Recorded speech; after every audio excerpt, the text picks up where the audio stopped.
بشكل كبير منتديات كثيرة. قضية اللاعب إميرسون، لاعب يعني تم تجنيسه وهو لاعب سابق في منتخب بلاده، واعتقد ان الاتحاد الاسيوي عنده درايه بهذا الشان. لعب مباراه مع منتخب العراق، المنتخب القطري، ومن ثم فاز المنتخب القطري على المنتخب على المنتخب العراقي، ومن بعد ذلك تم استبعاد هذا اللاعب. شو هي القضيه بالضبط؟ قضيه ان يعني في وسائل الاعلام تناولت الحديث عن إميرسون أن سبق أن شارك مثل المنتخب البرازيلي في بطولة تحت 20 سنة. طبعا الاتحاد الآسيوي لما سمع بالمعلومات هذه أرسل الاتحاد الدولي، أرسل الاتحاد القطري يأمرهم يعني بممانعته في اللاعب في لاعب إميرسون للمنتخب القطري، وطلبنا فتح تحقيق في الموضوع كاتحاد آسيوي يعني صراحة.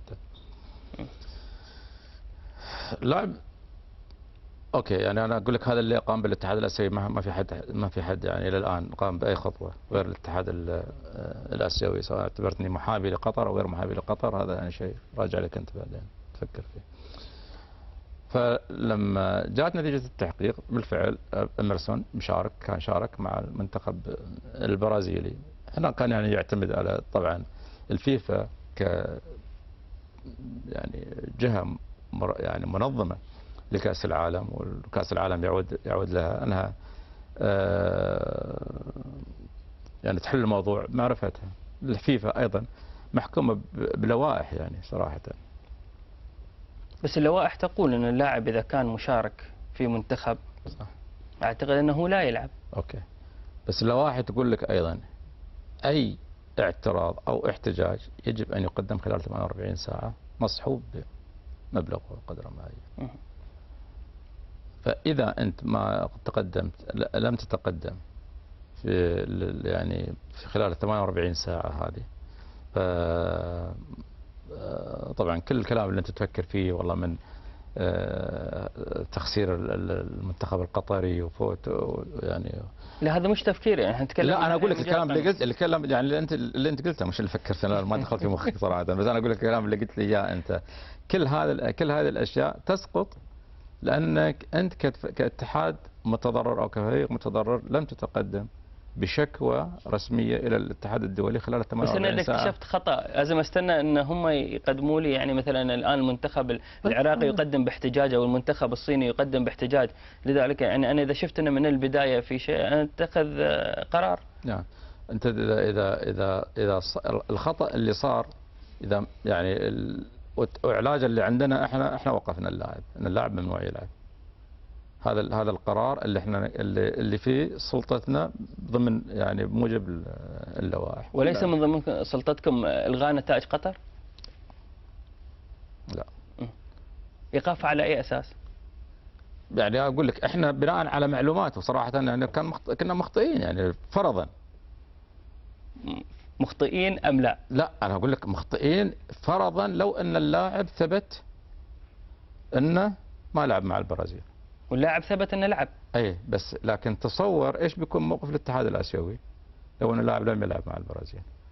كان بيتعرض طبعا للوم، خصوصا اذا الاتحاد القطري لعب مباراته وخسرها، اللي كانت تاليه ما اعتقد مع استراليا الله اعلم، او مع الصين، مع الصين ما اتذكر.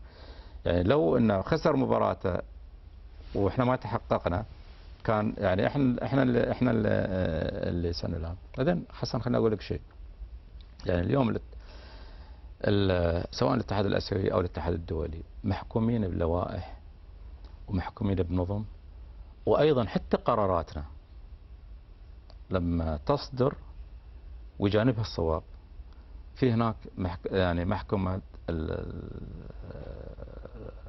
الرياضية، وهي ايضا جهاز لا علاقه بالفيفا ولا له علاقه بالاتحاد الدولي، وخاضع للقوانين السويسريه والقوانين الاوروبيه. فيعني اللي ممكن يعتقد انه والله تضرر لو رفع قضيه على الاتحاد الدولي وعلى الاتحاد الاسيوي وكسبها، قد ايضا يعني ولكن الاتحاد الدولي رد في هذا الشأن.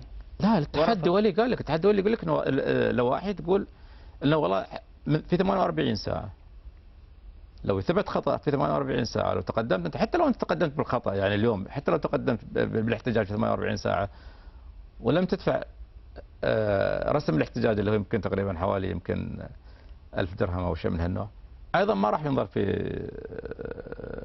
في احتجاجك. يعني تصور يعني لهالدرجه هذه اللائحه. لكن يعني هي ثغره، يعني ليس بالموضوع الكبير.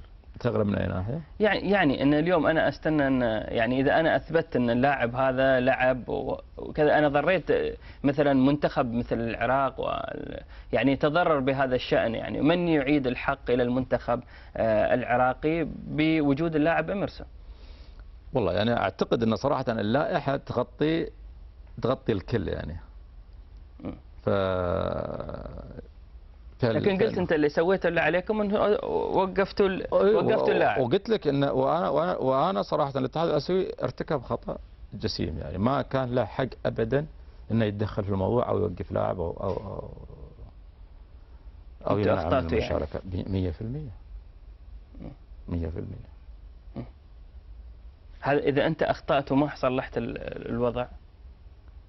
الحين انا اخطات مش طبعا، ما اقول لك انا، اقول لك الاتحاد الاسيوي ارجع، مش انا. اذا وقع خطا وإميرسون ما لعب، انت الحين قاعد تلومني كيف لو انه ما وقفته؟ بس الان انت في الصوره استاذ محمد، ان لوجود يعني انا قرات في الصحه، قرات في المنتديات العراقيه بان الان اللوم يقع على محمد بن همام. يعني ابو علي، يعني هل على اساس امنع هذا اللوم اتنازل عن جنسيتي تعتقد يعني؟ انا ما راح اقدر امنع اللوم صراحه، لا راح اقدر انا اللوم عني سواء صار كذا او صار كذا. طيب، ملف قطر، ننتقل الى يعني ايضا محور اخر في حوار